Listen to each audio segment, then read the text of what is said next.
Raise some Cain. You gotta raise some Cain.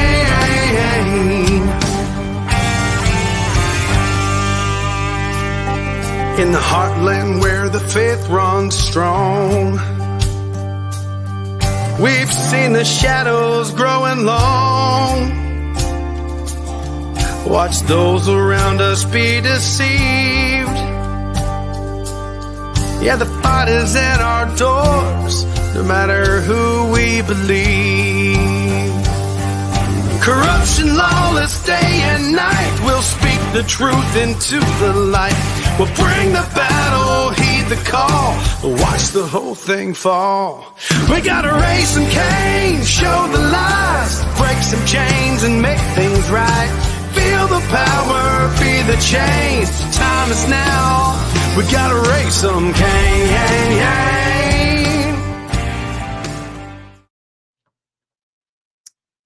Welcome to the Raising Cain Show, where we dive into the most pressing issues facing our nation.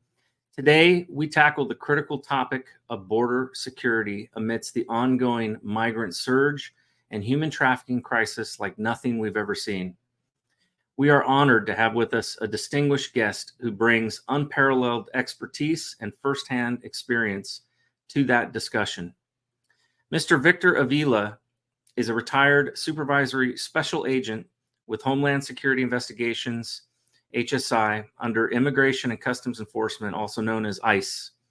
With a career dedicated to safeguarding the American homeland, Victor has led investigations into human trafficking, drug smuggling, and violent crime. He has also served as an accredited diplomat to Mexico, Spain, and Portugal, advising these governments on complex criminal investigations. Victor's bravery and commitment were tested to the extreme during his time with ICE-HSI. While on assignment in Mexico, he survived a violent ambush by the Los Zetas drug cartel, an attack that tragically claimed the life of his colleague, Special Agent Jaime Zapata. This harrowing experience, along with his relentless pursuit of justice, is detailed in his book, Agent Under Fire, A Murder and a Manifesto. Beyond his investigative work, Victor is a national ambassador for Veterans for America First and a vocal advocate for robust border security solutions and public safety.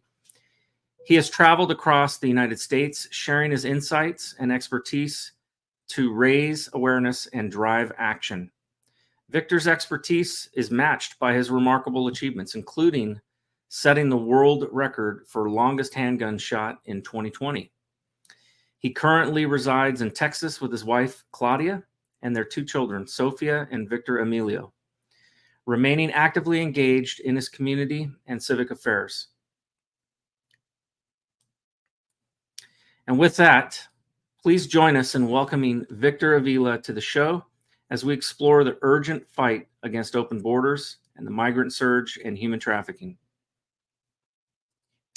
Hey, Victor, how you doing? It's good to have you on the show, and I appreciate you coming on.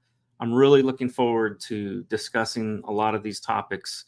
I think it's something that a lot of Americans are passionate about, but to be honest with you, most Americans don't have much experience, with the things that you've done and been involved with, and so it'll be a real insight to hear it, coming from the horse's mouth.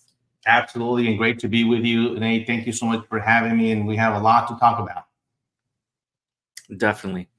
So, I kind of gave an introduction, about you and shared a little bit about your background, but would you mind just kind of getting into a little bit about your career expertise, particularly your role in Homeland Security investigations and Immigration and Customs Enforcement? Yeah, absolutely. I've worked, I'm born and raised in Texas, on the border from El Paso, Texas. Border security and border life is what I've done most of my career and most of my life. And I've worked at every different level of government, at the local county level, state level, federal level, and as you mentioned, international level, working overseas as well. And so I bring a very robust and unique experience when it comes to border securities. I understand borders. I understand foreign policies. and domestic policies attached to those securities that work and do not work. And so I worked as Homeland Security Special Agent. We work and investigate violations of law that have a nexus to the border.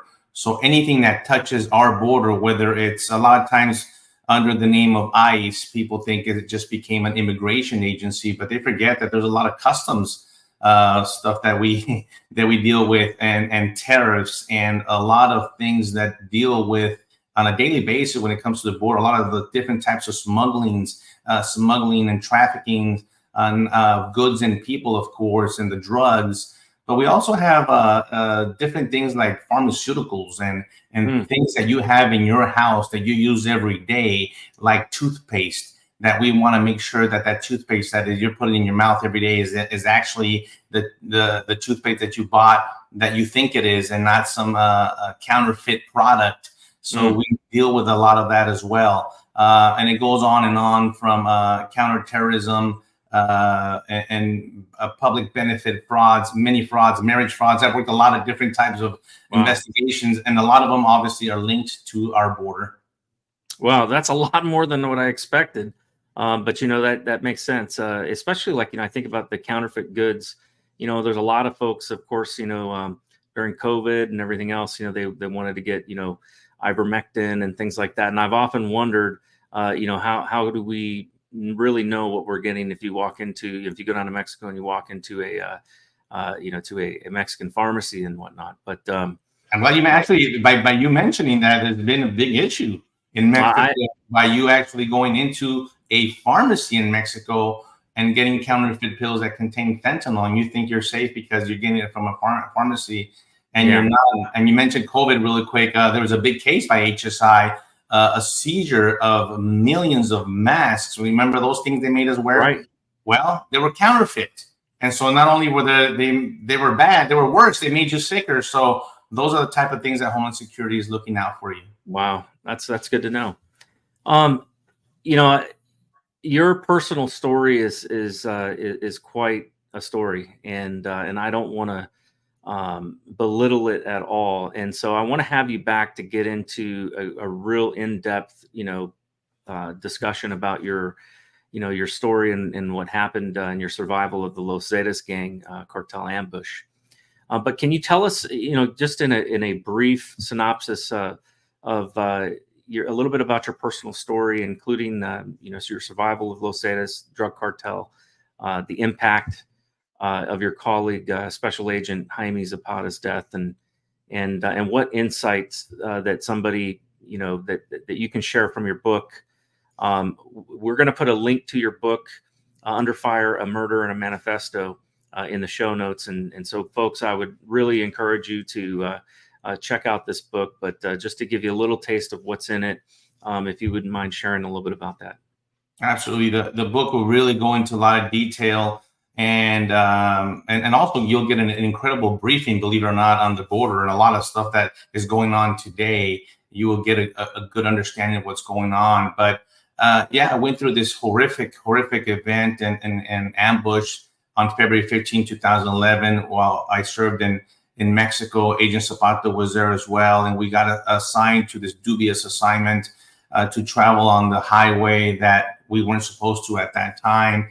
And on the way back from that highway, we were ambushed by Los Zetas cartel. 8 cartel members surrounded our armored Suburban, and a lot of things happened there. They opened fire on us, and Agent Jaime Zapata was tragically killed in the line of duty. I'm here by the grace of God, being shot 3 times, surviving that horrific ambush. And so that incident has done a lot of things, not just for me personally and my family. It definitely turned the life of my life and that of my family upside down. And it has a lot of political implications, and also that of the cartels. And we could talk a little bit further in the show about how the cartels have evolved, because I think that's very important. I followed the cartels for many, many decades, and I could tell you they're not the same organizations that they were back in the 1980s. They are different. I consider them terrorists now.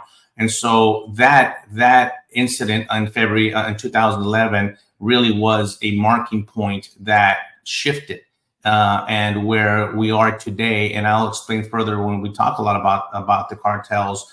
But nevertheless, there was a lot that happened afterwards. Fast and Furious weapons were discovered that were used against us. You remember that? So I'll just put it to you this way. My family and I got the short end of the stick under the Obama-Biden administration because all I did was serve, and I served proudly, defending my homeland. And the government was very effective in turning the tables around and making me look like the bad guy, like somehow I did something wrong. Nevertheless, May of 2015 ended up taking a medical retirement because a lot of issues, and there's a lot more to say about that, as you can imagine. Yeah. But nevertheless, I want people to know that it was an international incident that changed a lot of things. Yeah, it sounds awfully familiar. Of course, I went through I was a federal whistleblower, went through the Intelligence Community Whistleblower Protection Act with the FBI, and blew the whistle on the FBI's cover-up of crimes related to Uranium One, Hillary Clinton, and included things like terrorism financing. It included things like money laundering and public corruption, securities and exchange fraud. I'm talking massive amounts of money. And I went through, I saw clearly that they were covering this up, and they were shutting down investigations where they had analyst notes that, basically said, yeah, this is going on. But for political reasons, they shut it down. So I went to the IG, and it took almost a year to get through that process. But within I think it was 3 or 4 months after I finished my final disclosure, I got raided by the FBI, 16 agents, coming to my own. So it's unfortunately, and it speaks nothing to, to many of the agents that work, in the intelligence community or in, border security. There's a lot of really good guys, but make no mistake, there are some bad guys too, and so without a doubt, I put two corrupt, federal agents in prison. I don't talk about a lot of times about that publicly, but because people kind of shy away from that. Sure. They don't want to think that they don't want to, and they don't want to disparage, the good guys that are patriots that love this country and that are doing their job. There were guys at my raid that were good guys and that, did nothing wrong. There was one agent in particular who, made it his personal vendetta to go on a witch hunt and basically run a separate op against me. And, he was eventually removed. But it is something that is real. And certainly the leadership, under a corrupt president, leads to, further corruption within the ranks, and it's sad, and corruption within the policies. It's a horrible thing. That's one of the reasons why I'm really glad, actually, that the Supreme Court has made some changes in regards to the Chevron ruling. I think that many of these agencies have way too much power to interpret the law, and I think it's important that our representatives are doing that. So. But I don't want to get into too much of a discussion off of the point. But I appreciate what you've done and the work and the service to your country that you've made.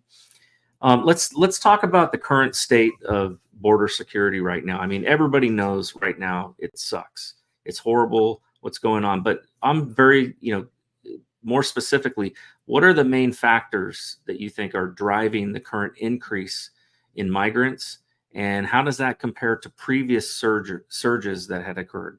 Great question, because I'm going to give you the update of as we're talking today, because it changes. It's been so fluid. It's not the same as 3.5 years ago. It's not the same as 6 months ago. And sometimes when I go to the border, I just got back from El Paso, Texas 3 days ago, and it probably won't be the same next week. And that's how important it is to be on top of it. But right now, you've heard the left say that the numbers have diminished dramatically, 40% decrease in numbers. And they're not lying to you. And they're not lying to you because this is how they get away with saying this. is that, yes, the numbers of the people, of the illegals turning themselves in to Border Patrol agents, the give-ups, the ones that you see come up through the river to Texas, Arizona, or California, turn themselves into Border Patrol. Yes, those have diminished. Why? But this is the problem. This is the problem that they don't tell you why. Why? It's not so much they want to give Biden the credit, which I will not. But I'll tell you why. And it's a deal, a secret deal that the Biden administration made with the government of Mexico earlier this year. As a matter of fact, they made it in December of last year. And the Biden administration, they sent Blinken over there and Secretary Mayorkas. Then Mexico sent their people over to Washington, D.C. This was very, very well calculated because of politics, because of the political atmosphere, and especially because Mexico was having, and they just had presidential elections last month. And so obviously we're going through an election cycle ourselves. Mexico is a big factor in all this, and they know it. The Biden administration knows it, and they know that they're hurting when it comes to border security because it's now the number one issue across the country. And so they said to Mexico, help me help you type of thing. And so Mexico said, you know what, let's do something for themselves. So for the U.S. and for us, so we could get back and stay in power in Mexico. And by the way, the new president of Mexico, which I think is sworn in September, her name is Claudia Sheinbaum. She's a communist. And so you have a communist now, a full-blown communist next door to us, not 6,000 miles away in the Middle East, next door to us in that country. And they said, we're going to help the Biden administration look good to help them stay in office. And that's why the numbers have actually diminished. But here's the problem. You know what numbers have actually increased that people are not talking about are the Godaway numbers. Because let me tell you who else adjusted to this change, and that's the cartels. The cartels change, very fluid on a daily basis, according to every single word that comes out of this administration's mouth. And they immediately said, well, you know what, we're not going to worry about whether 2,500 people are going to come in and whether they're going to stop them or not stop them, shut the border. We're going to get you in one way or the other. You see, the cartels don't care if you have to pay them no matter what, whether you turn yourself in or whether you get smuggled in the back of a tractor trailer. To them, it's no difference, but they will get you in. And so what's happening now is they're smuggling you in without any detection. And I can tell you, because I just saw this firsthand in far west El Paso, Texas, and southern New Mexico this past weekend. I was there with Border Patrol, and I saw it firsthand. Runners, people and all illegals, all in black, trying to avoid Border Patrol, jumping the Trump wall and sliding down from it. And this is real. I found a magazine, a gun magazine, a Glock gun magazine, fully loaded with one of the illegal aliens' belongings thrown in the desert. This is what's going on in the wild, wild west, and this is cartel land. And this is what's happening now in West Texas and Arizona, where they're coming in, not detected, not counted. Here's the other one really quick.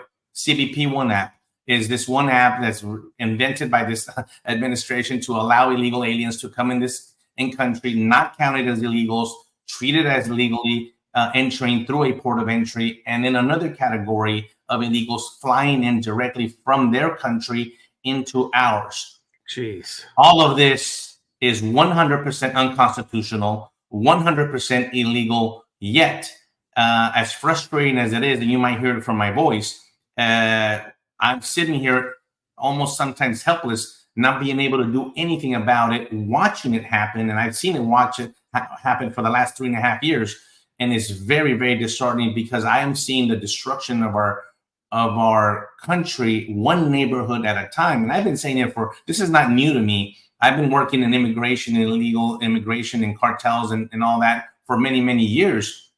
The difference here is that the people that are coming in here now illegally are very different than the economic migrant that wants to come to the United States and assimilate and be an American. Like my parents came to this country And they, first of all, they came here legally. Second, they assimilated to this country because they wanted to be Americans. They followed the U.S. Constitution. They didn't break the law. They weren't a public charge to the federal government. As a matter of fact, they were contributors to the community via the church and other ways, and raised their children, me and my sisters, to flourish. And we did. And so I'm the product of the American dream, and I'm proud of it. But I'm also very, very, very worried that that's not happening. That American dream doesn't exist anymore. Yeah. And these people are bringing their culture, their ideologies. And let me tell you, when I say their culture, I say it because I'm talking about police culture. I'm talking about interacting with police. I'm talking about ideologies, political ideologies, religious ideologies, and implementing them right here, right where you live. And I don't have to prove it to you. You can see all the crimes that these illegals are carrying out all throughout the United States. Well, and they're not, and it's not just coming from South America, where people have maybe a similar Christian culture and whatnot. These people are coming from all over the world and from many places where you mentioned this is another issue that concerns me too. This issue of communism at our doorstep. I think it's a much bigger problem than most people realize. Now, my background I've worked in the intelligence community, and I have an understanding of things that that most people don't get to see. And I will tell you that Venezuela, their communist government's involvement in these surges and in the trafficking of humans and all of that it plays a big part. And to know that they have a communist ally now in Mexico. Cuba has a communist ally. China has a communist ally. This is not good. We are being surrounded by. You're taking the words right out of my mouth. And so I want to get into that a little bit more too. Can you discuss the human trafficking crisis at the border, including the scale and severity of the issue, and the key areas where trafficking is most prevalent? It's a huge problem. I can tell you because I'm a subject matter expert in human trafficking investigations and victim identification. And I rescued many women and children from those horrific conditions, some that I'll never be able to share publicly. That's how horrible they are. And I did put one example of a case that I worked in my book because, believe it or not, Nate, a lot of people would from the left want to accuse me of making that up, that child trafficking isn't real. I'll tell you what, I wish it wasn't real. And I wish I could take those images from my head of what I've seen in person and images of what one human being is capable to do to another, especially a child. It is evil. That's the best way I could describe it. And so that's existed. Well, right now, these human traffickers, and this is where I want to break it down for you. There's two different crimes committing right now. It's human smuggling and human trafficking, and they're not the same crime. A human smuggling crime is a one-time venture. The illegal pays and it's over. Right. The human trafficking is the exploitation of that person or child for either sex slave trade or forced labor. But the cartels never used to be part of this. There used to be human trafficking organizations. There used to be human smuggling organizations. Well, not anymore. The cartels have taken over all of it. And that is a big change of how we approach it, because the cartel realized, hey, wait a minute, these human beings pay a lot of money, and they rightly so, in the billions of dollars. So they took over, and they're not only bringing victims from all over the world, they're getting victims from within the U.S. as well. Yeah.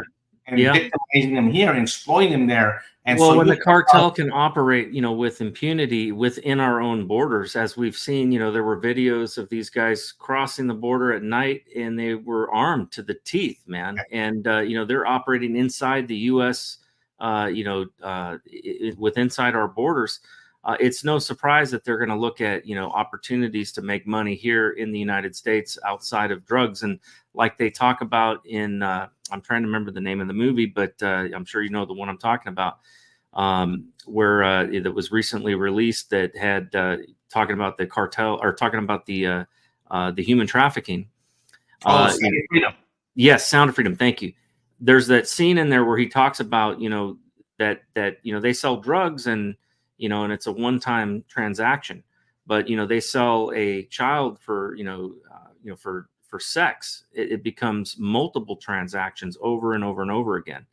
And and it absolutely becomes something that that these guys, they're going to look for every opportunity, to have not just children south of the border, but children that are blonde, blue-eyed, children that are black, children that are Asian. I mean, they want to provide their clientele with everything, so they're gonna try to kidnap and take kids out of American homes.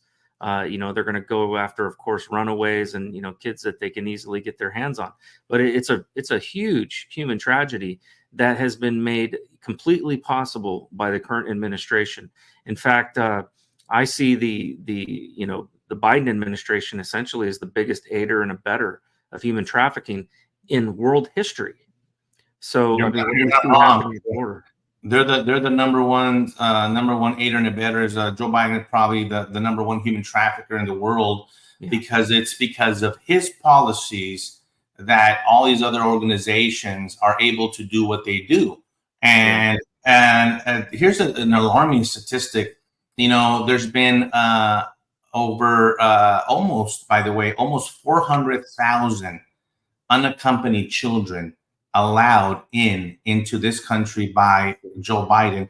Unaccompanied, meaning these are children by themselves. Well, they've lost almost 100,000 of them. Yes, lost. That means that Health and Human Services, Border Patrol gets them, sends them over to Health and Human Services, and they're supposed to find a sponsor for this child. Well, the sponsor, no one knows who the sponsor is. No one is checking or vetting the sponsor to see if, in fact, there's the next of kin there, or there's a family associate, nothing. And so there are people receiving these children, and I tell you, as blatant as I can, people receiving these children for free, and we don't have no idea where they're at. We lost them.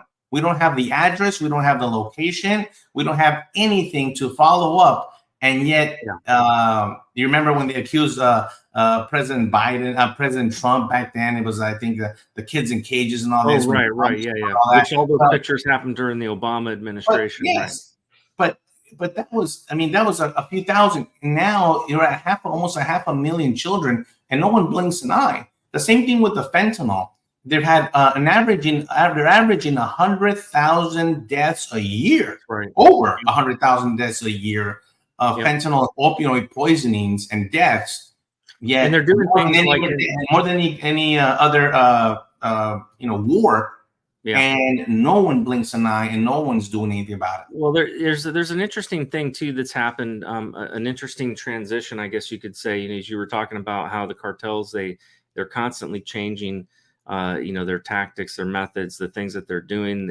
They basically it's evolving. And on this issue of fentanyl, there's a couple of things that I've noticed trends. I've done some work with the DEA, and so I'm very familiar with a lot of the fentanyl crisis and what is happening there. And I'll tell you, what concerns me is that, and you mentioned it yourself, that you got people going into pharmacies, and they might be getting fentanyl laced products, or you get some kid who's never done drugs before, maybe goes to a party, he pops what he thinks is ecstasy, and it turns out it's laced with fentanyl, and he has a heart attack. And so you have a kid that's not a junkie, he's not some kid that is hooked on drugs, but he dies the first time he's ever experimenting, just being a dumb kid.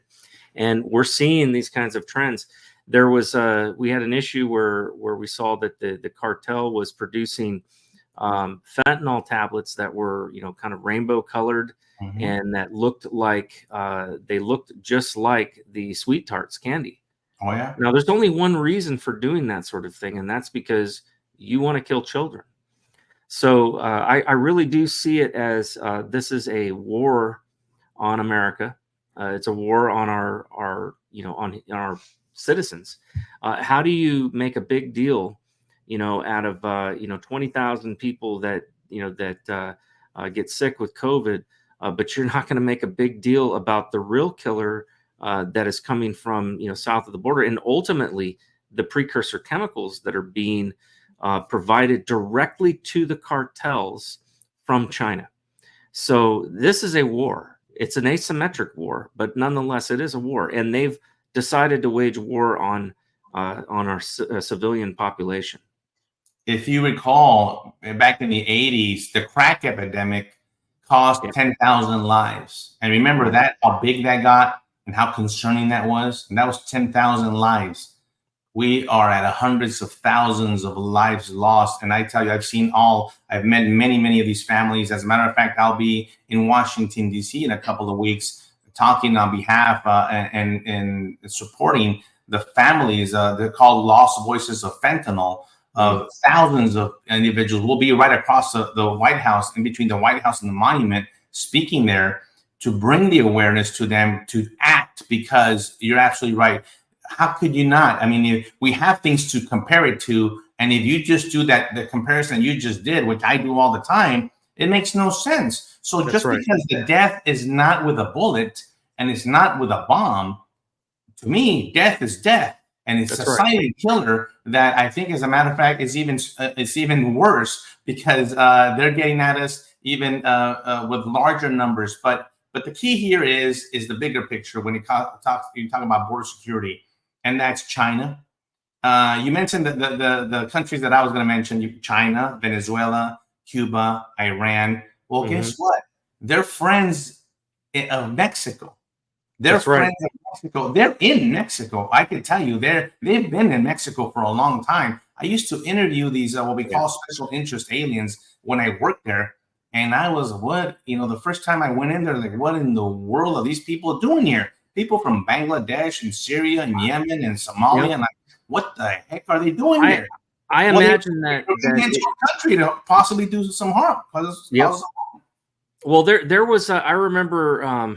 There was something that got exposed from, I don't know if it was a whistleblower or if it came out through some of the leaked diplomatic cables or something under Snowden, but there was information that came out years ago about that there were terrorist training camps south of the border.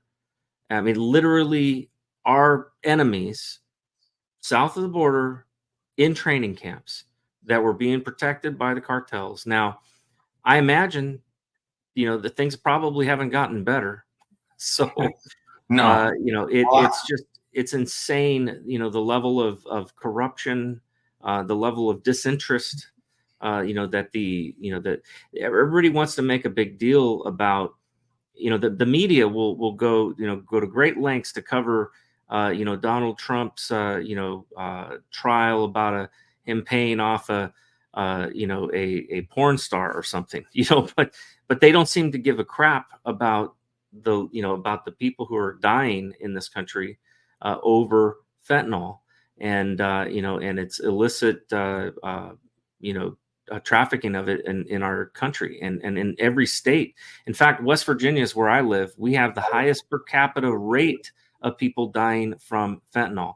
My wife and I, when we were campaigning, we stopped on the side of the road and we spoke to a lady in some back hauler and just talked to her for a little bit. And the lady broke down crying because she had just saved her neighbor's daughter.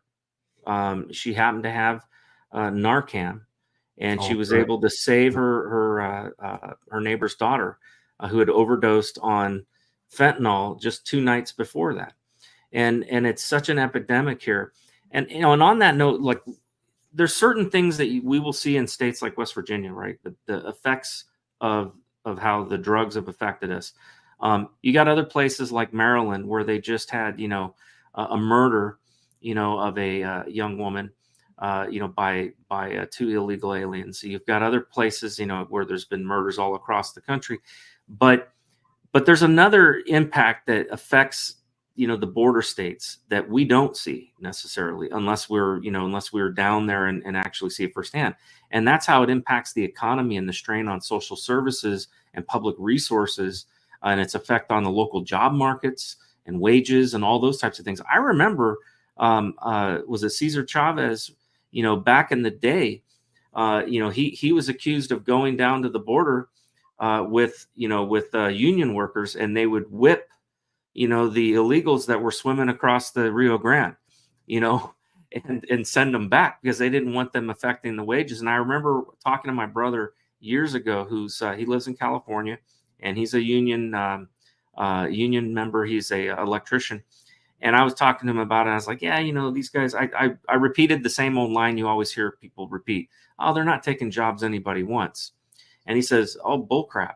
He says, it totally affects the wages because one of these guys will work for next to nothing because it's way more than what they make in their country.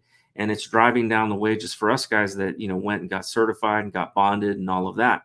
He says, because they'll work for nothing without certification, without bonding. And, and he says, it's not good.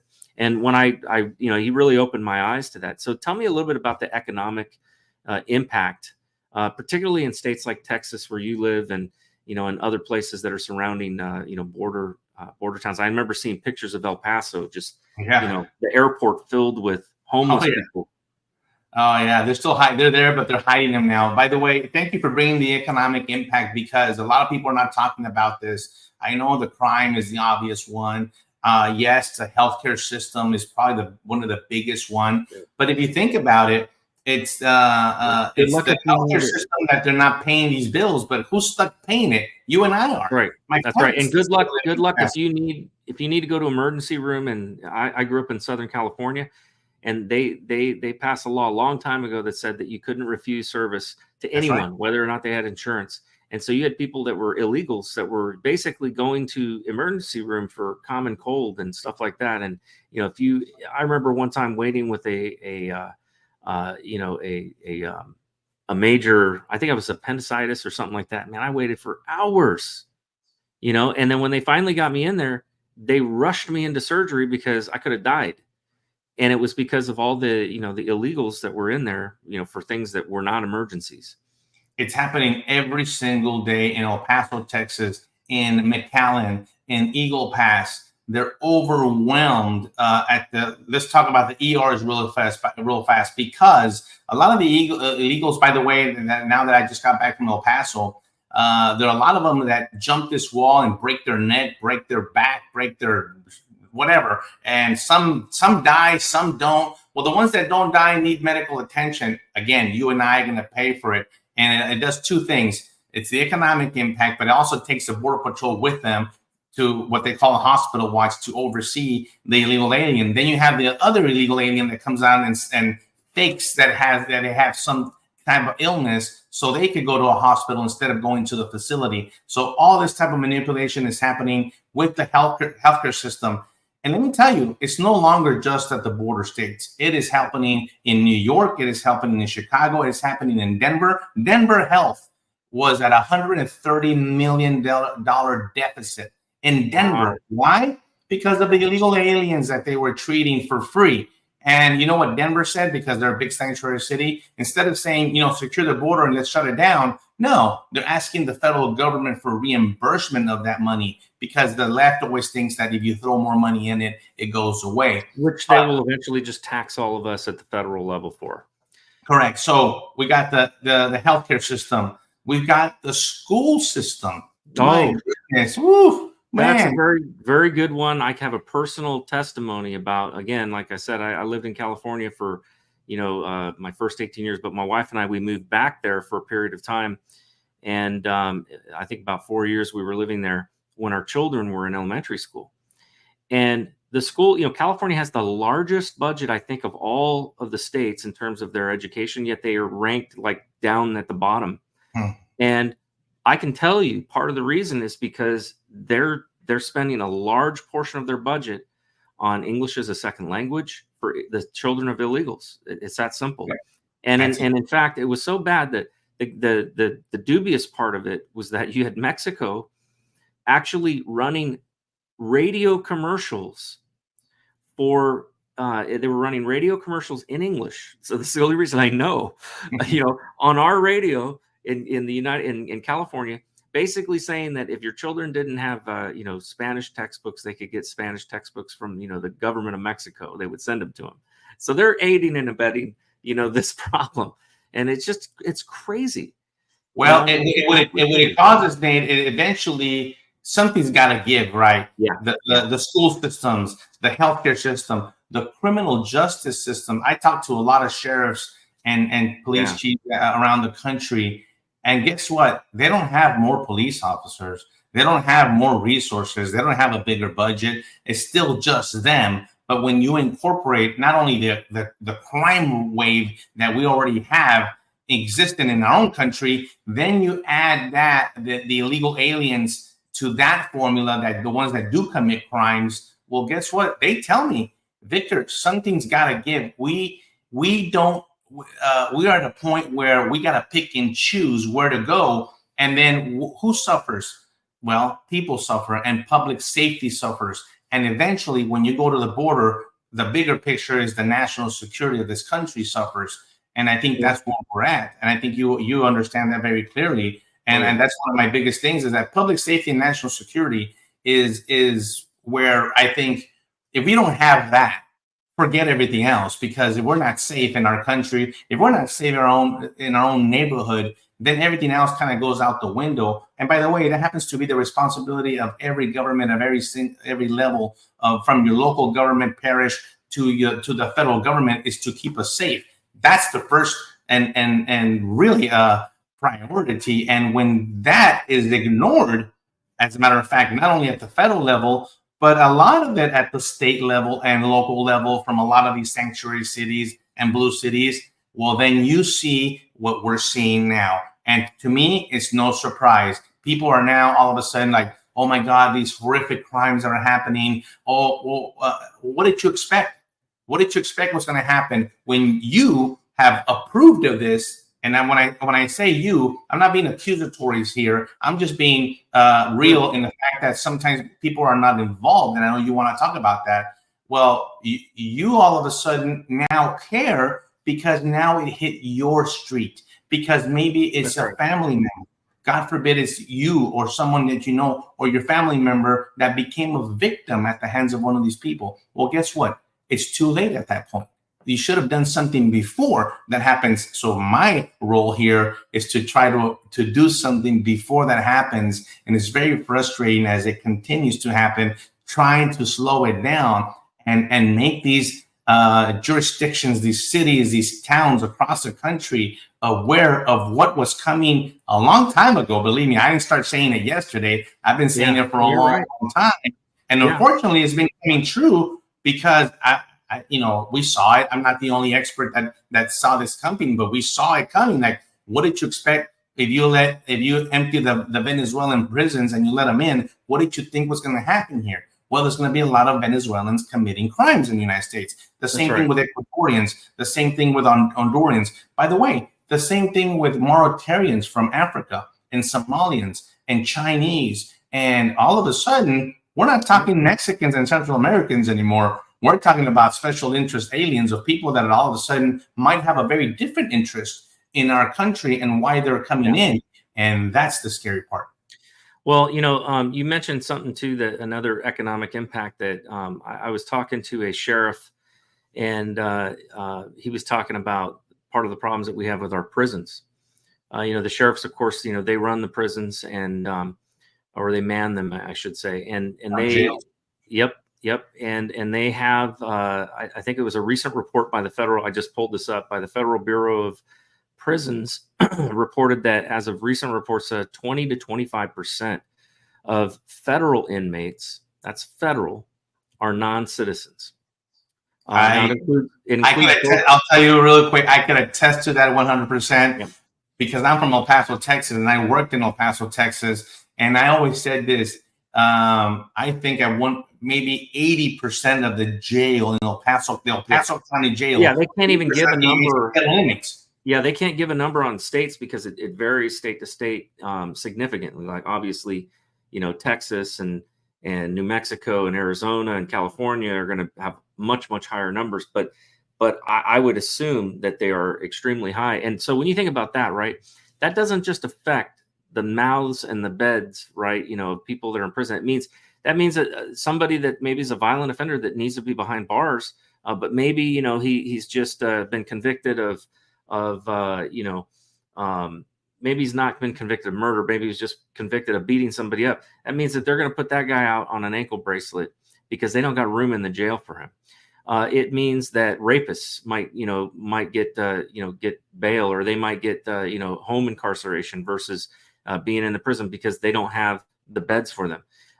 This is serious stuff, and it also impacts the courts. The courts are so overrun and overwhelmed, with criminal cases. And how many of I'd like to see if there's somebody do some research to find out how many cases, involve illegal aliens, and how much is that affecting our courts and the ability to be able to clear cases. So let me answer that really quick, because that's a very important point. So most states do not report illegal alien crime. Texas is one of the few that does. All crime statistics are then led by the FBI and put into the Uniform Crime Report. Well, the Uniform Crime Report doesn't differentiate between an American or illegal alien committing a crime. That has to change.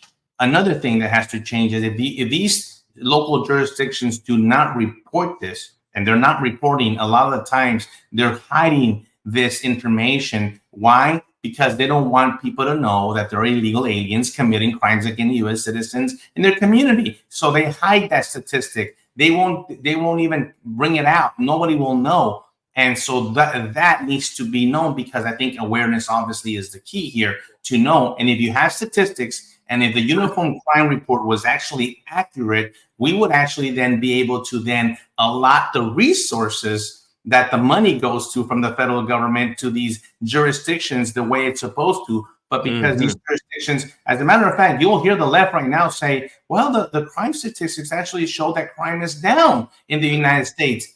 You've heard them say this. You know why? Because the Uniform Crime Report actually shows that. But our lying eyes are telling us something very different, that crime is out of control. Well, how can I be seeing the reality in front of me, but the report is saying something else? That is a big problem here. And another thing I want to say real quick about prosecutions. This is the other part of the jurisdiction of the federal government that really needs to have a big look at, because every police department, every federal agency could go out there and enforce the law and arrest people. But if you don't have the prosecutions behind you, it means nothing. So on the state level, you have these George Soros bought DA that will decline prosecution. They will literally say, we're not going to prosecute this person, even though we're not even going to hold them. We're going to release them. Cashless bail, release them, and then they go out and murder somebody. Correct. And so the same thing is happening at the federal level. They're declining prosecution because it's a Biden administration. Remember, it's the entire administration. And so you have this big system that is working against our public safety. Victor, normally my show is only an hour long. We're almost at the hour. I'd like to continue and go into a second hour, if that's okay with you. There's a lot more questions that I would like to ask. I want to get into talking about our relationship with Mexico, and specifically current state of collaboration between the U.S. and Mexico. And I know you've got some expertise in that area. I do need to take a moment to give a word for our sponsors, and then we'll be right back to get into a lot more detail on this, and specifically get into foreign policy as well. So thank you for joining us. Next up, we have Julius here, and he's from his company, Eco Inventions. That's correct. And he has the Eco Washer. Now, I see it says never buy laundry detergent again. Right. I think the laundry detergent people are going to be after this. Yeah, they're probably not going to like you. What can my Eco Washer Special Edition model do? Everything. We eliminate all the toxic poisons in your home. No more detergent, no more fabric softeners, no more hot water. Sound too good to be true? It's not. Where did this technology come from? This technology literally came from the hospital industry. There's a super expensive commercial Oculus ozone laundry system used in hospitals worldwide. How did we create the Eco Washer SE? We simply miniaturized it using the advent of microtechnology. These are like a solid state computer. No filters, no fillers, no ingredients, nothing. It runs the water through and transforms the water into an unlimited supply of nature's pure detergent and nature's pure cleaning supplies that will mop your floors, wash your carpet, take pesticide off of your fruits, veggies, fish, meats, and it'll make everything last much longer when you put it in the refrigerator. Hey, stop supporting these corporate chemical villains and step up and get your EcoWasher SE today. The new EcoWasher SE is a chemical-free laundry and cleaning solution. Imagine, no more detergent, no more chemicals, saves you money, pays for itself, gives you a healthier life, and simplifies doing laundry. And now we're going to include 2 free Thunder Pure Safe Air Minis that purifies your home and sanitizes your surfaces like a thunderstorm in nature, eliminates all odors. Plus, you're receiving $100 off by using code podcast on the new EcoWasher SE. Let me remind you, 2 free Thunder Pure Safe Air Minis plus $100 off during this podcast. Podcast is your coupon code at ecowasher.com.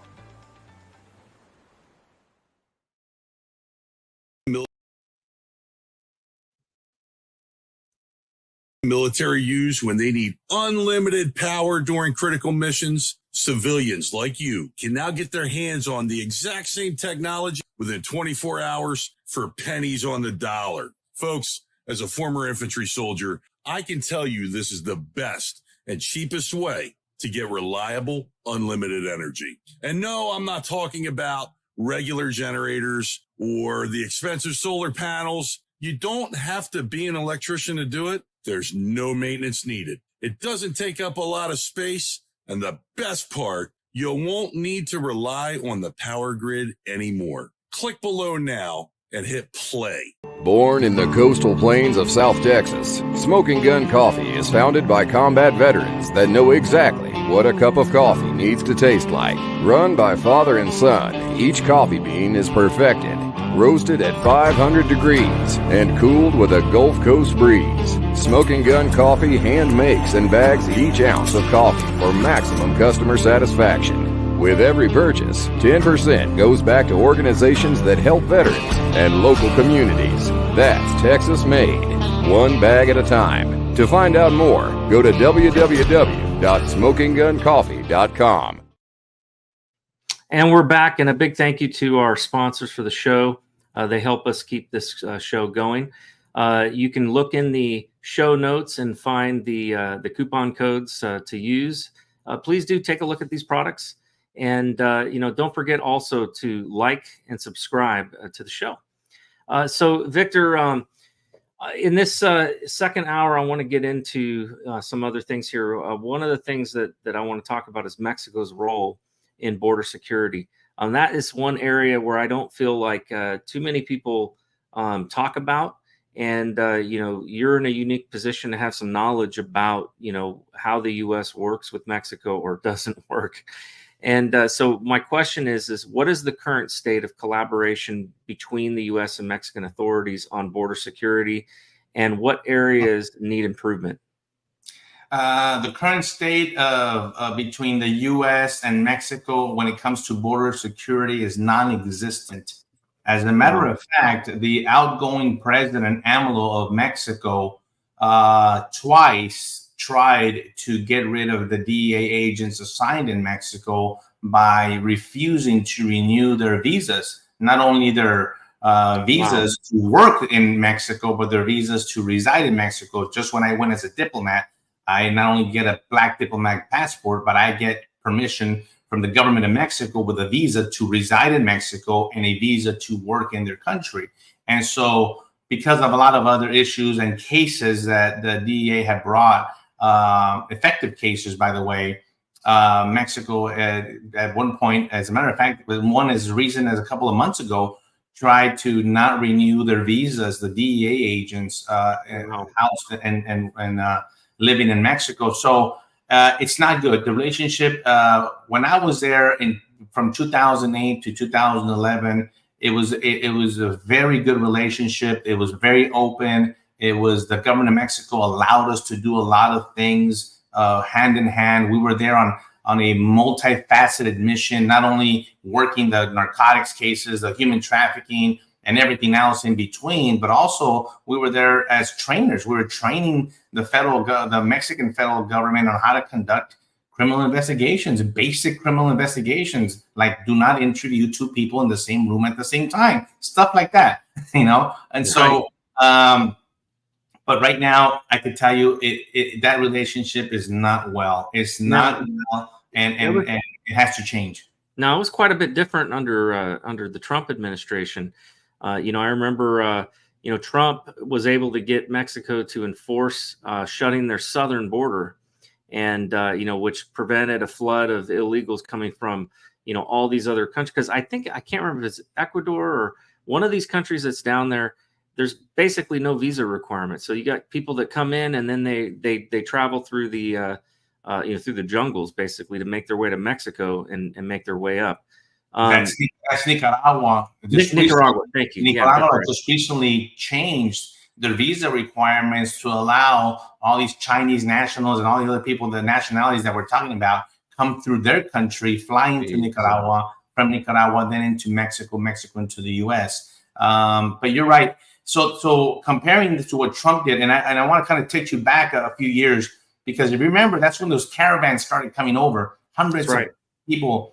And then Trump said, wait a minute, what the heck is going on down there, man? Yep. And so he said, I'm gonna do two things.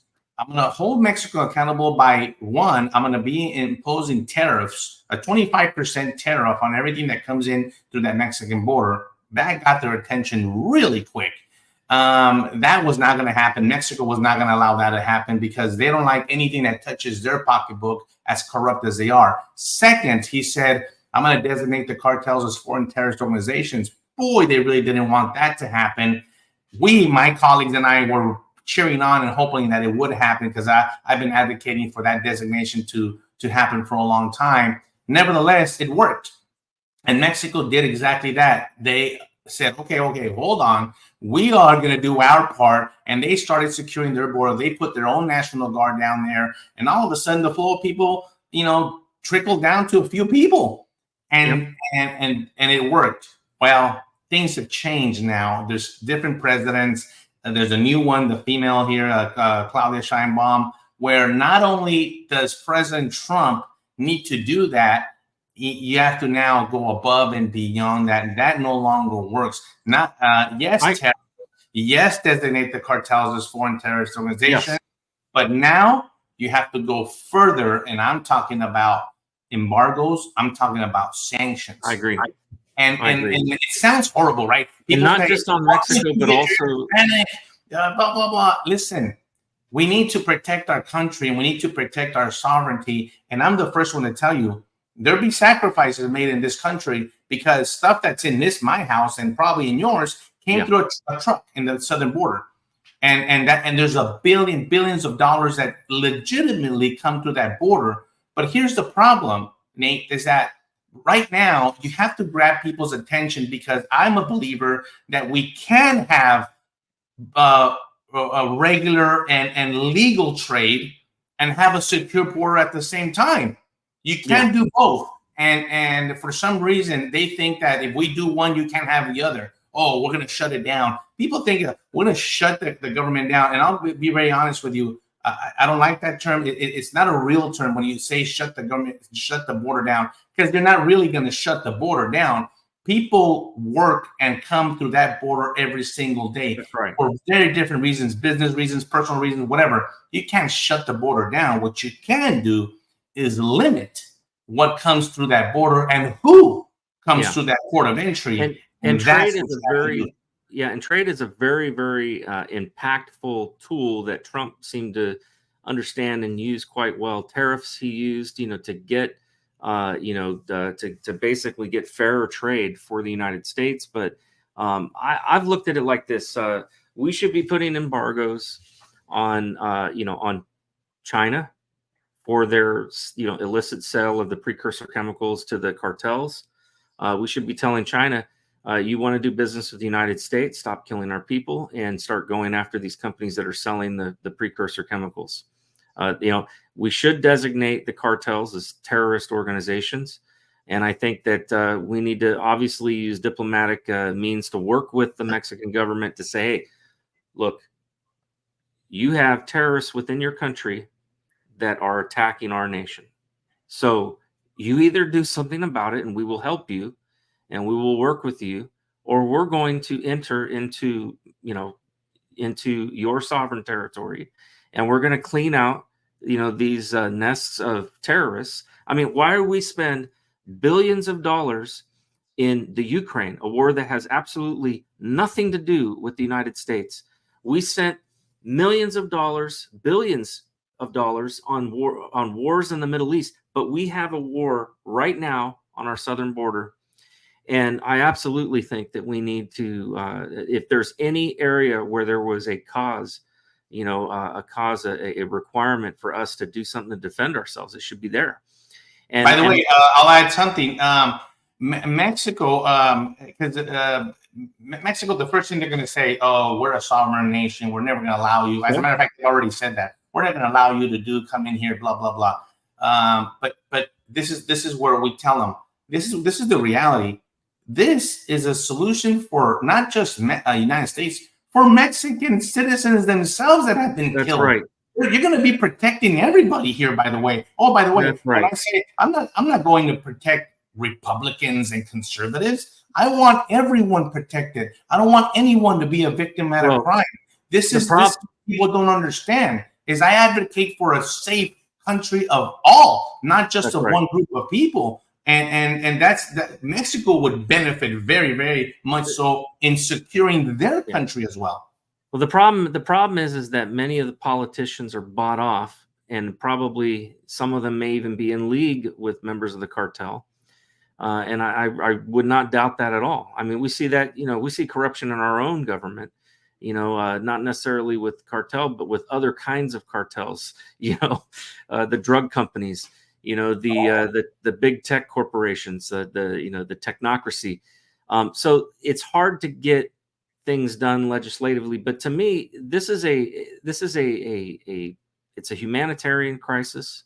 And more importantly, it is a national security crisis that does require our involvement. And to be honest with you, and maybe this is, maybe this is a little thick-headed, but I'm of the opinion that Trump should tell Mexico, look, you're going to cooperate with us, or we will enter without your permission, and we will take out these cartels, and we will annex the land that those cartels were in and expand our border by another 10 miles. I mean, I like that. So by the way, here's another solution.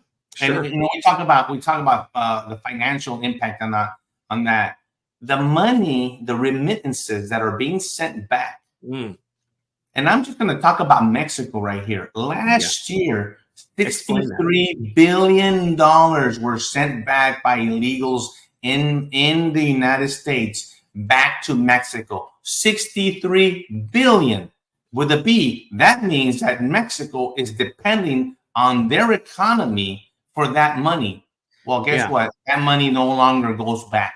One, either we heavily tax it at a minimum, or we don't even let you send that money out because that money is not staying here to incorporate it into our economy. We control the banks. We could tell them you're not going to allow for any kind of SWIFT transaction. Correct. Of money going to a bank in Mexico, period.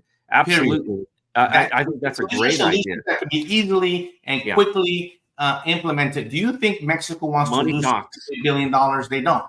And so they know that. But it just happens to that we need a person like Donald Trump that's going to come in and have the will of the people to do it. Yeah, what you just talked about, that's actually something that has been quite difficult for us to deal with when it comes to the Islamic, world, because they have a whole system of banking that is not tied in, with the national banks, where they're able to pass money, and it goes through and there's no interest and all this other stuff. But absolutely with Mexico, we should be doing that, because you're right. I forgot about that. But I remember learning about that when I was growing up in California, about how much money leaves the economy of the U.S. and goes down to Mexico and is spent down there. And they're building their houses. That's right. They're supporting their families. They're supporting their businesses. And as long as Mexico's being a good neighbor, I could care less. But as long as they're doing stuff that's not good for our country, or they're allowing stuff to take place on our border, I do have a problem with it. And it's the old help me help you, right? We're neighbors, and I get it. Okay, we're neighbors, but at this point, my neighbor has terrorists in their lawn, in my backyard here, in their yard, in my neighbor's yard. This is the way I think of it. You know, I'm a simple person. I say, if my neighbor has terrorists over there, or I'll put it to you this way: if my neighbor's branch of his tree pokes my eye every time I come out of my house, at one point I have to address it with my neighbor and say, "That's right. Either you cut down this branch, or I'm gonna have to cut it, and I'm gonna have to go into your yard and cut it for you." And so because we want to get together and be in harmony here. One point, someone has to do some kind of action. You know why? Because people say all the time, they call me names because I want to put America first. But you know who puts Mexico first? Mexico. You know who puts Afghanistan first? Afghanistan. You know who puts Venezuela first? Venezuela. So for some reason, if I want to put America, United States of America first, it's a bad thing. Well, I'm kind of sick and tired of that. I want to put America first. I want there to be consequences for those that do not want that, because again, I'll reiterate, those things that I want for America to be first will flourish for everyone and will benefit everyone and will make everybody's life better, and the economy will be better for everybody. Trump didn't when Trump was president, he didn't everybody was advantageous to the tax cuts. Everybody was. Right. Everybody was advantageous to the secure border. And so this is what I think people, I believe it or not, I think the Democrats are actually going through that right now, where they're realizing, like, wait a minute, maybe they've been lying to us just a little bit. And so we have to make some very, very serious changes here. And I think that you're going to see, I think it might be, this is my optimistic view mixed in with the pessimism, because I'm not a fearmonger, but I'm a realist, that it's going to get worse before it gets better. I think here in the next several months, they're not giving up. These people are evil, and they're going to fight tooth and nail. Yeah, I agree, and I think economically, I think we're going to see some major challenges with the loss of the U.S. dollar as being the world's reserve currency, and the loss of the petrodollar.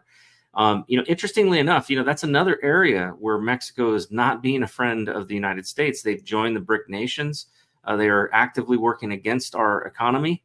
And that's another area that is totally preventable, because we have something that the rest of the world wants, and it's called energy. And we have massive amounts of shale oil and natural gas. We could be, a net exporter like we were under Trump. And that would have a huge impact in driving down prices, for everyone, not just the United States, but for other countries as well. And that's something that I don't see. The current administration is not going to do anything. By the way, Nate, Mexico's dollar, peso, their currency has strengthened over the last 3.5 years, and this is where it gets scary, because believe it or not, this is the weirdest thing. Despite all the violence and all the crime and everything that happens in Mexico, their economy is actually not the worst. We have corporations moving into Mexico because their peso is getting stronger. It was at one point 24-1, the exchange rate. It's down to 16-1. That's why is that happening? Because the dollar is losing its power and is losing its value. That's right. Why? Because of what we talked about. Because of the remittances, it diminishes the value of the dollar, and actually, believe it strengthens their currency. So the way I see it, the United States is always getting the short end of the stick here. We're the ones always getting punished. Look. And China seems to be flourishing. Mexico seems to be flourishing, and all these other countries. except for ours. Yeah. I was looking at, my wife had a cracked tooth, and the insurance in America for dental is just ridiculous. Like, you get nothing for all the money that you spend on it. And it's just unbelievable how much you have to put out for, just to get your teeth fixed. And I was looking into, these foreign vacations, right? And Mexico was on the list as a place where you can go to get dental, like top of the line dental work, and get a vacation while you're at it. Yeah. And it's like, how in the world do they have better medicine in parts of Mexico than they do in the United States, and and cheaper at that? It just blows my mind. So, we've got some serious problems, I think, in our country. But all those problems, they all stem, all the economic problems that we have here, they all stem from government regulation, government sticking their nose in it, socialism. These look at the things that are screwed up the most, right? Public education and and healthcare, and those are the two most government controlled industries in our country. I mean, that they basically they follow a quasi socialist economy. We don't know what one doctor charges for a X-ray versus another. There's no competition. There's nobody knows, because of the insurance companies and the way that they're like a cartel. And so it's really a terrible thing. But this money supply issue is going to have an impact on us, I think, economically. We're already seeing massive deflation of the value of the U.S. dollar, and that's just going to continue, and that will drive inflation. I believe it's going to ultimately lead to hyperinflation. I'm no economist, but this is what economists have been talking about for years, that if we ever lost the dollar as a world reserve currency, because the way the Fed operates, they basically just print money like it's going out of style, and they've always had a way of getting that money out of circulation through countries having to basically convert to U.S. dollars to buy oil, and that's how we were able to remove those dollars from circulation. But that's not happening anymore. But they refuse to cut the rate, man. Even the Fed, I think yesterday, they still refused to cut it. They still refuse to help out. And I think you and I feel the same way about the Fed anyway. But anyway, another thing that came to my mind is part of the economy and part of Mexico and this whole another solution, if you will, is we talked about the remittances and the money being sent back, but there has to be accountability with and Trump kind of did it a little bit. He didn't get quite to it, but I think now when he gets in there later this year, I think now he'll address it with Mexico, and that's really talking about deportations. And I think he needs to. I was just going to ask. I was going to go there on my next set of questions. Well, and I know I think it's a natural way to say it here, because believe it or not, I think you've heard President Trump say that the biggest mass deportation ever, whatever, and I agree with it. If I have anything to do with that, a role there, I would love to see having these nations as a negotiation tool to say, listen, ask your people to come back to your country and have them self-deport themselves. Because I think that a lot of the illegals in the U.S. are going to realize when Trump gets in, they're going to realize, oh shit, I better leave, I better go, because I'm not going to be able to afford to be looking over my shoulder all the time and wait to see when they come and get me. So I think there has to be an opportunity by the Trump administration to say, listen, I'm going to give you a certain time. I don't know what that time frame is. Let's do 3 months, per se, 3 or 6 months. Get your businesses in order, get your stuff, and go on your own, so we won't have to come and get you, because we will. This whole nonsense about, we don't know where they're at, believe me, that's nonsense. We do know where they're at. We will find you and we will deport you. But here's the other incentive. You talk to Mexico, you talk to Venezuela, you talk to these countries, and you say, let's talk about this. Let's work a deal where you the country of where these people are from are asking them and basically telling their own citizens, come back, because not it's going to be hell for us. So come back now, and maybe there'll be an incentive for you to get your people out, and that's how you are going to expedite a large number of people out.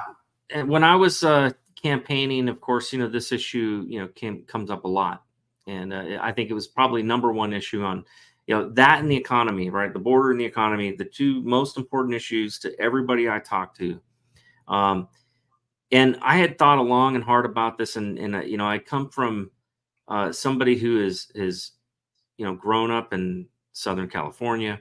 I know a lot of people, some of them really good people that have come to America illegally, but have made a life here and all of that. And I was thinking about, like, how do you deal with that? How do you deal with the inevitability that you get all these children here illegally? All of this. And I realized, you don't have to, I'm trying to remember the phrase. I think it's like, how do you eat a whale, right? One bite at a time. You don't sit there and try to shove the whole thing down your throat. And one of the things that to me it makes sense to do is we focus on, first of all, breaking it down into different, like any kind of project, right? You got to break it down. And you start with the low-hanging fruit. Let's get every single one of these guys who is a criminal, a violent criminal, a drug criminal, a sex criminal, and get them the hell out of our country.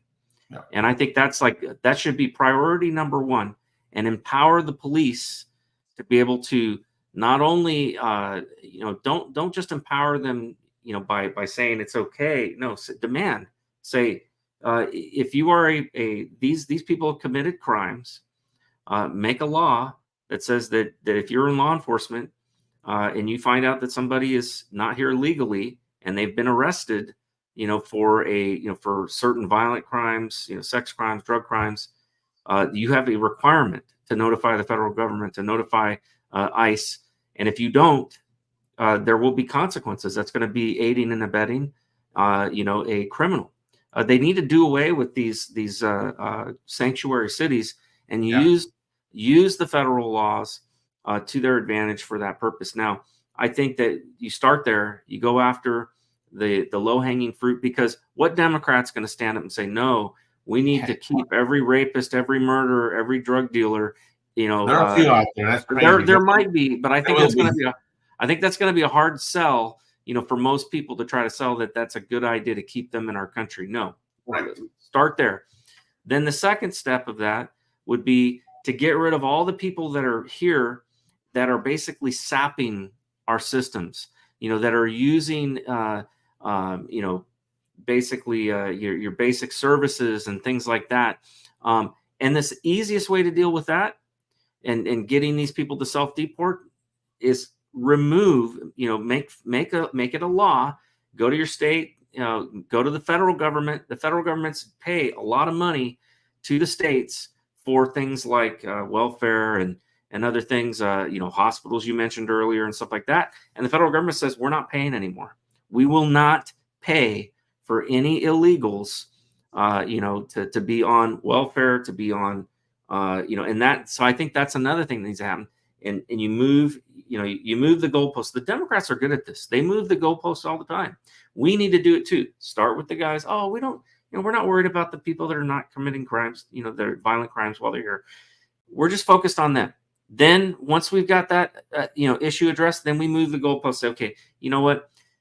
Even though these guys may not be committing violent crimes, they're committing crimes that are hurting the economies and that are hurting the communities, that are taking, critical services away from the elderly, from veterans, from, those that have, special needs, that, may be disabled, American citizens that have paid into the system. And these other people are using these systems, and we need to cut them off from that. And that includes, education. How many of these people are using and abusing the education system? So we talk about all of this. Here's another group that you don't hear a lot about is the overstays. That's right. And then there's more overstays in this country than any other group. The guys that blew up, the Twin Towers, they were overstays. Yeah. They didn't cross over through the Mexican border, and we have a lot of threats that are overstays. Now, the other thing to me that makes sense is once you've kind of addressed those two issues, now you've got what's left is the people that are here that are working. Maybe they're productive, maybe they started a small business or something, but they came here illegally, and you need to create a path for them to get legal, but it should include having to leave the country. And what you were just talking about, you give them a period of time. You say, look, here's the deal. You came here under a corrupt administration that maybe gave you the impression that you could come here and live here. And so, we're not, we don't see you as a threat, to our country. But the fact is there's a lot of people waiting in line, and you came in, through the back door illegally. And in order for us to ever give you any kind of semblance of, a green card or something like that, you have to leave the country and go through a port of entry and register. And what I would suggest is that we have a different type of green card, a green card that basically says, look, you go through, we'll speed up the process as long as you can prove you have a job and you've got support, and you're not going to be a strain on, on our economy or on our social services. But we make it so that they don't get a benefit that people who come here get. And we say, look, whatever the length of time it is for you to be able to have the opportunity to become a citizen, it's now double. And it starts at the moment that you exit and re-register and come in the right way. So instead of a green card, it might be a beige card or whatever. And so, special circumstances or whatever, but you're going to have to wait longer. You're going to have to pay a small fine, and you're going to have to exit and come back in legally. Then and only then can we, give you a legal means of being here and maintaining your life here. And then at that point, I think we have to make it very clear. Whenever this announcement is made, you got X number of days to make your arrangements, get out of the country and come back the right way. If you don't, and you come back, or if you stay here and we catch you, and we might catch you in a traffic stop, because we're going to make it so that the police can, they can ask for your and that's the other thing too, these driver's licenses issues where states are issuing driver's license to illegals. Again, aiding and abetting. They need to make a federal law against aiding and abetting, anybody that's committing a federal crime. And it's real simple. We go and we start doing these types of things. You make it so that their life is not going to be one that's worth living, because what we will tell them is if you're caught, not only will you be deported, but you will never again, ever be allowed into our country, ever, period. You will be on a permanent list that says that you're never allowed back in our country. And so, if people are faced with those kind of options, reasonable options that say, hey, look, as long as you're not somebody that's, out there committing rape, murder, incest, drug dealing, violent crime, but you have a job, you're not using and abusing our social services, and then we'll figure out a way to make it so that you can come back legally with a special kind of green card, to where you're restricted from becoming an American citizen until you've basically, gone through double the amount of time. It's a vetting process, right? Yeah. And the other thing too, I think that would be important to add to that, I think that's even more important than even fining them, because fining them might put them into a situation where they need help. But maybe a better way of saying is you're going to do community service in the community that you live. You're going to go and sweep the streets. You're going to go and just like anybody else that commits a crime that has to do community service. To me, it makes perfect sense. You're going to go clean up the homeless encampments, where all these, people once were that we've, booted out. So to me, that's the kind of thing that would, I think, give an appreciation for this country. One of the things that I don't agree with, and I absolutely don't want to see, is for them to give an opportunity for illegal aliens to join the military. That should never happen. To me, joining the military, it is yes, it is a sacrifice, but it is also a privilege, to serve in the military. And I've seen firsthand, and I can tell you, we have a program already where people can come in legally or they can get a green card, they can basically go and serve in the military and shorten their amount of time before they can, apply for citizenship. And that's been fairly good. I've seen, I was with a guy in one of my Army units that was from, I think he was from Nigeria. And, he was going through the process and getting his citizenship early because of it. I don't have a problem with that, but that shouldn't make up the bulk of the military, because you want loyal citizens that are part of the military. And the other thing too is I think that you've got I've seen this at least in Japan and in Korea, that multiple times, and maybe it's anecdotal, I haven't looked at any research on it, but multiple times where I've seen murders that have occurred in some of these foreign countries where we've, where I've served in, it's almost always, a foreigner that's in the U.S. Army, somebody that has a very different culture than us. One of the cases was in Japan, where a guy, took a taxi cab ride all the way from Tokyo down to Yokosuka Naval Base, and he gets out, and the guy, he owed a lot of money, because that's a huge expense to go all the way from Tokyo down to Yokosuka. And so what did he do? He stabbed a guy with a steak knife, rather than pay the amount that he owed.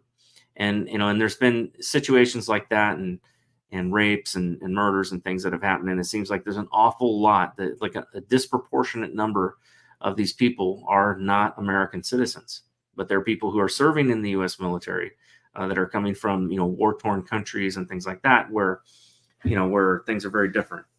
And maybe we'll find out who really actually wants to come and be part of the United States of America and be American.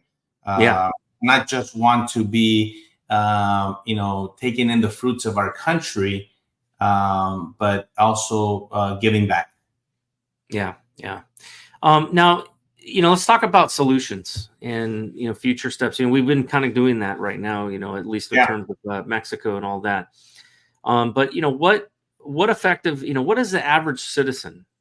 What can they do? Let's start there, because the people that are listening to this, they're not likely in government. They're not likely going to be able to have any influence on Mexico.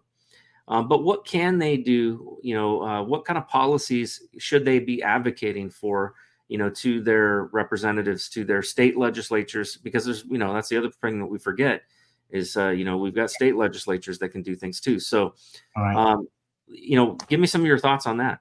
I'm a big advocate for being involved at the local level. I think all politics are local, and I think now we're at a different time in our country where I think it's a duty of our citizens to be involved. And so I ask people, when they ask me what can I do, a lot of times people say, oh, we got to go and vote. Yeah, okay, whatever, go vote. You need to be involved, and you need to be aware of what's going on in your hometown. Don't worry about the federal government. And sometimes people think that, do I need to call the White House? No. How about finding out who represents your neighborhood? Who is your get to know your local man or woman? Who's your county commissioner? Do you know their name? Do you know their phone number and email? Because guess what? You can get in touch with them because they work for you, and you can have a cup of coffee with them so you can prod them to see if they in fact are looking out for you. And I'm talking about not only from the pothole that's in front of your house and lighting, but I'm talking about the decisions that they get to make that we all kind of discovered when people didn't know how much power these people had in 2020 during COVID, when they were the ones that kept you from going into the business. It wasn't the federal government or the governor. Right. It was your local city council mayor or mayor or county commissioner or county judge or parish, however you call them in your area, that made that decision, and you voted them in. Do you know who they are? Yeah. How about your local DA? This is where you make the difference, because believe it or not, one is being aware. And by being aware, I mean, you start paying a little bit of attention, and just by paying attention, you'd be surprised how much more you're going to want to know. Because once you start paying attention, you're going to start listening to what's actually happening in your neck of the woods. So then that's going to prompt you to maybe go to one of these meetings, go to one of these city council meetings or county commissioners meetings to see what these people are actually deciding to do with your tax dollars. And you'd be surprised what they're deciding to do when you're not there, when no one is there. They're making huge decisions that impact, guess what? Your children at your school and you, where you live.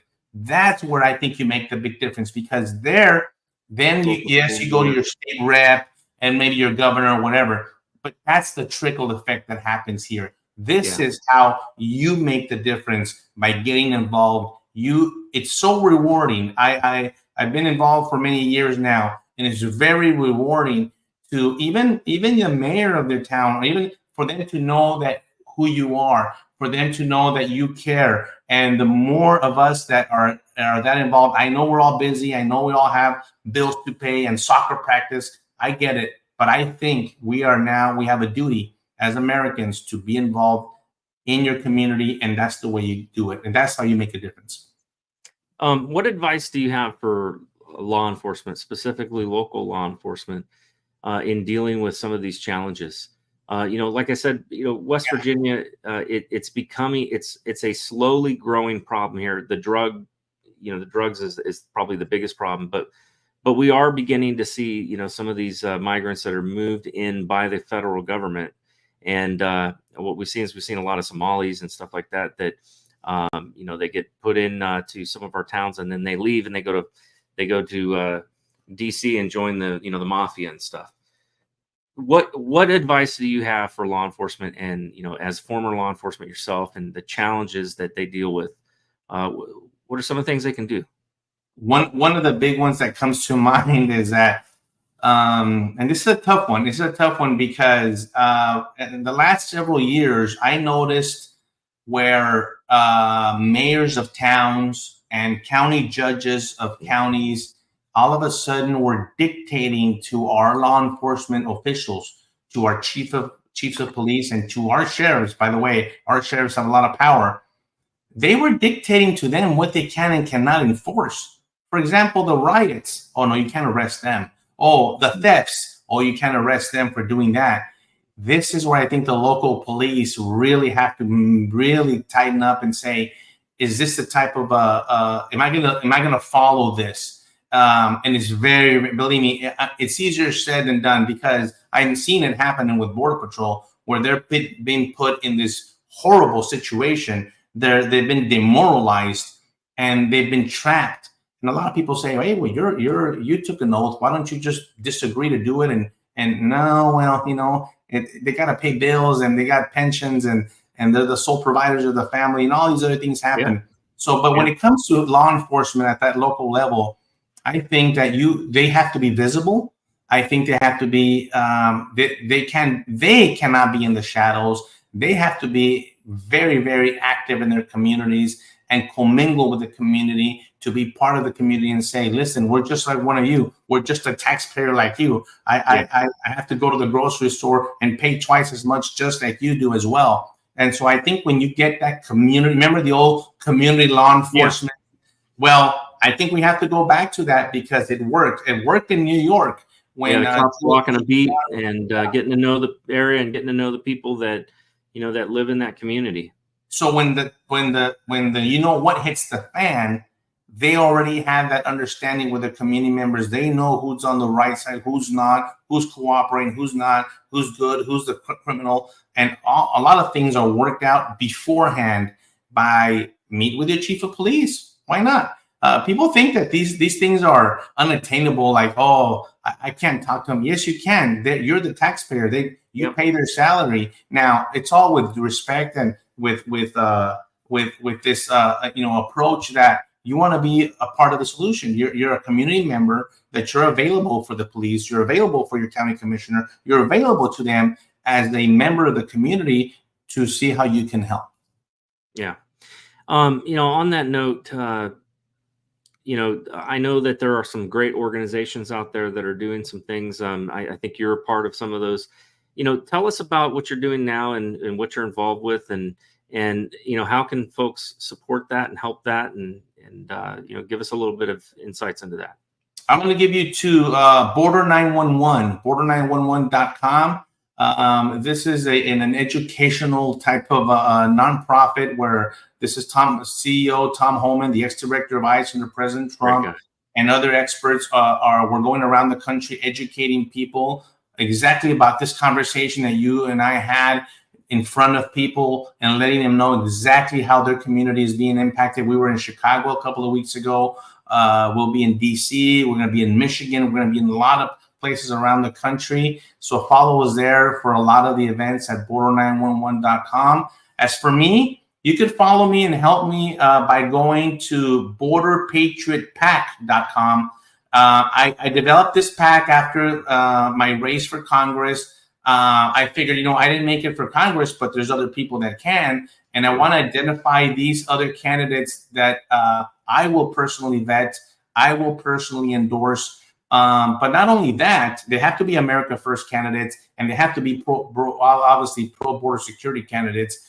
But most importantly, I'm going to actually share the briefings with them. I am going to take them to the border if they want. Some of them are asking me to take them to the border because a lot of these candidates, and you know this, they're campaigning all over the country. By the way, these are candidates throughout the whole U.S., and they're all, I'm going to secure the border, but they really don't know what's going on. They've never even been to the border. And when I talk to them, they're like, oh, yes, please take me. I've never been. And so borderpatriotpac.com will allow me to do that. That's great. That's great. We touched a little bit on violent crime, from the illegal alien community and the cartels and things like that. What are some of the things that, this is something that, we don't want to be fear mongering and all that, but what are some of the things that people can do to protect themselves? What are the situations that you see that are preventable that happen, far too often? I hate to repeat this word, but it's to me, it's you have to be aware, and you have to be away from this for just a little bit. I call this la la land, and I'm talking about. I happen to be a black belt in karate, and I know guns and all that, but that's not what protects me. What protects me is my level of awareness, and I'm not talking about paranoia here. I'm talking about just being aware of your surroundings. Believe me, that alone is when I walk outside from a grocery store, from the mall, from a garage at night. It doesn't matter where I'm at. I am aware of my surroundings, and that alone is going to protect me to keep me from putting myself in a situation where it's dangerous. Or if you find yourself, well, for example, people tell me, well, the illegals they don't live next to me. But you know what? They go to the gas station that you go to, and they go to the grocery store that you go to, and you might find yourself in there. So be aware. Listen. Are they listen? What language are they speaking? Look at their body. Are they have tattoos?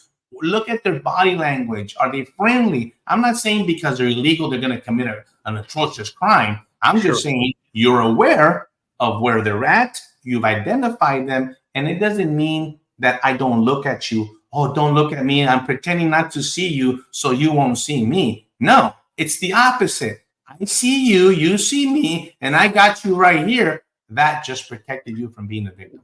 That's interesting. You mentioned that. I was in the Army, of course. They do a lot of training about OPSEC, right? Operational security, knowing your surroundings, and because of it, there's just certain things that were ingrained in me. When I go into a restaurant, I never sit with my back to the door. Never. Right.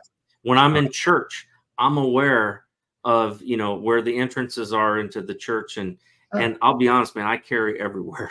I live in a state that, is very pro Second Amendment. But I don't just carry, I practice. I practice shooting, and I try to be, very good with my aim and my ability to, to remove my gun from concealment, quickly.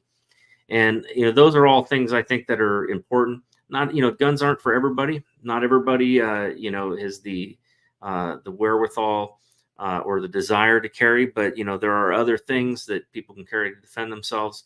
And I certainly think that women in particular and people who are who are vulnerable, need to pay special, extra special attention, especially in dark, dark places where there's not well lit, or it's always My a daughter, good I have idea. a 24-year-old daughter. She has a rape whistle that I got her. But Yep. why? Because, and I got her some OC spray. She doesn't have a gun, but not only all the stuff that I've shared with you, I've shared a lot of stuff with her, and but the awareness, but the other tools to get away, to bring attention to a possible situation where you want other people to turn around and look at you if something might happen. But I always tell her, you're always trying to avoid putting yourself in that situation. Exactly. You have to listen. You have to listen to your instinct here in your heart and in your gut. So many times, because of the society that we're in, especially this woke society, that all of a sudden you're going to be embarrassed, or somebody's going to look at you funny. Who cares? Yeah. Do not be a victim of the crime. If you're a female and there's 3 males in the elevator and you think you don't feel safe going into the elevator, don't. You're not going to offend anybody. The only thing you do is protect yourself by not going into the elevator and taking the next one. Those are the type of decisions that will keep you safe. Yeah. And it's sad that we even have to have that conversation, but the fact is, our country is changing, and places that once were safe are not, and we have to be aware. We have to have awareness. So, I think I'll give you the last word.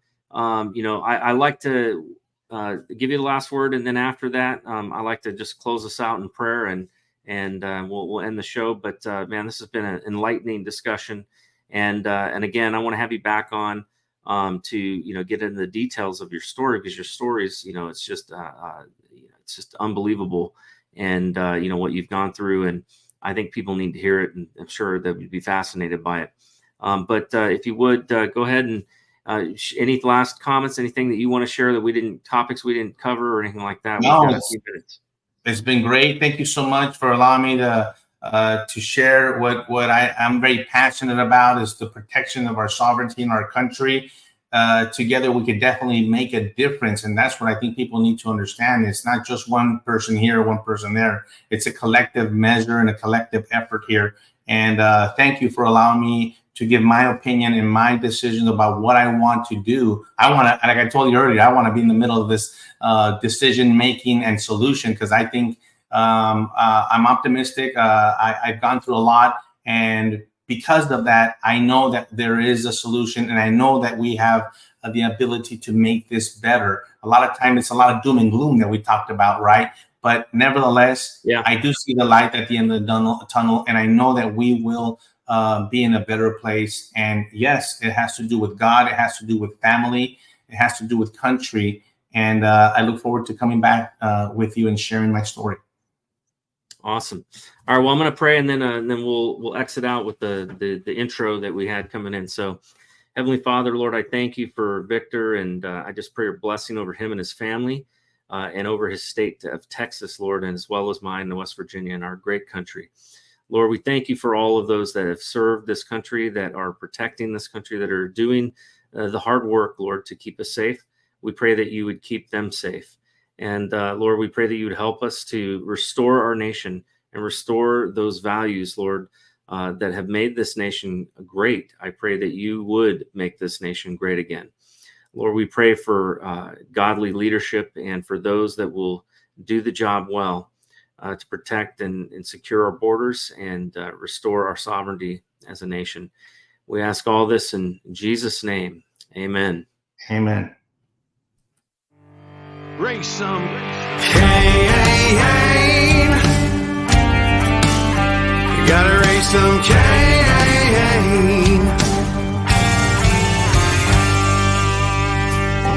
In the heartland where the faith runs strong,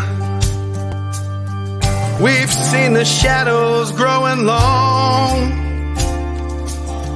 Watch those around us be deceived. Yeah, the fight is at our doors, no matter who we believe. Corruption, lawless day and night, we'll speak the truth into the light. We'll bring the battle, heed the call, watch the whole thing fall. We gotta raise some cane, show the lies, break some chains and make things right. Feel the power, be the change. Time is now. We gotta raise some Cain.